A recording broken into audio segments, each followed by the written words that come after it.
जय श्री जगन्नाथ। एस्ट्रोलॉजर कृष्णचंद्र नायक चैनल तरफ दर्शक बंधु मानक मोर कोटि कोटि प्रणाम।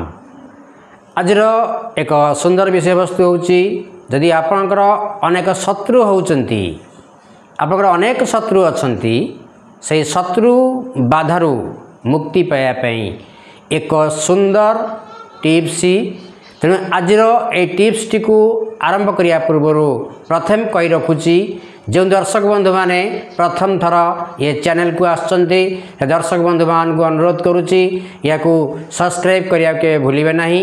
या सहित समस्त दर्शक बंधु लाइक शेयर एवं कमेंट बॉक्स रे कमेंट निश्चय करंतु। चलन दर्शक बंधु आज ये सुंदर विषय वस्तु टी आरंभ करिया पई जीवा। तेणु आज विषय वस्तु होची जदि आपणकर शत्रु बाधा देखा दउची एई प्रतिकार करंतु। माने रखंतु दर्शक बंधु जेकोसी दिन आपण एक खोला पड़िया किंबा निर्जन स्थान को चली जांतु। से निर्जन स्थान रे पाखरे पाखरे बा किछि किछि दूर रे दुई गोटी गात खोली दियंतु।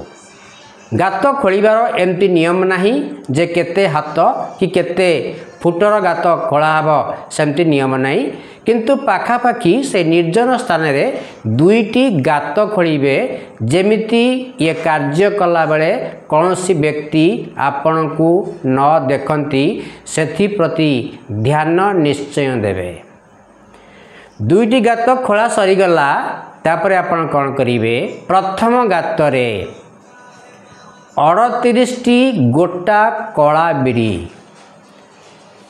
एवं ता सहित 40 अखंडित अरुआ चाउल से गातरे पकाई देबे एवं गोटे फाळ कागज लेंबू सेथिरे चिपुड़ी देई गातटी को बंद कर देबे।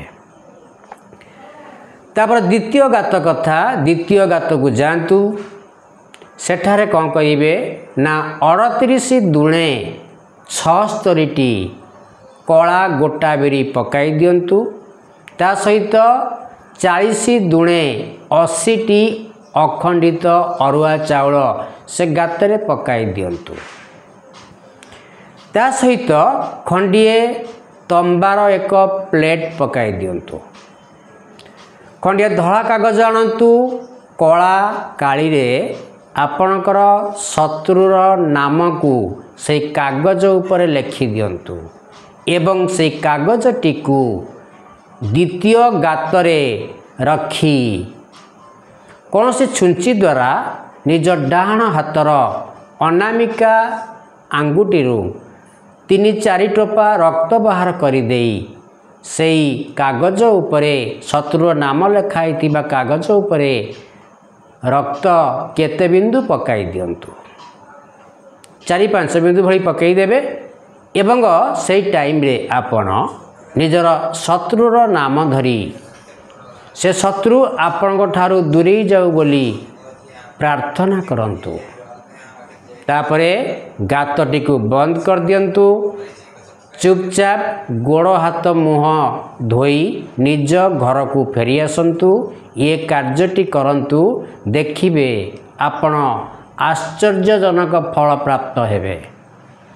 तेणु मोर आज एपिसोडटी जो दर्शक बंधु मानकू मन को छुईची भल लगी तेणु मोर कार्यक्रमटी को निहाती सब्सक्राइब करने सहित अन्य मानक सहित शेयर करिवे एवं त्या सहित कमेंट बॉक्स रे कमेंट करिवे लाइक मध्य करने को केबे भूलिबे नाही।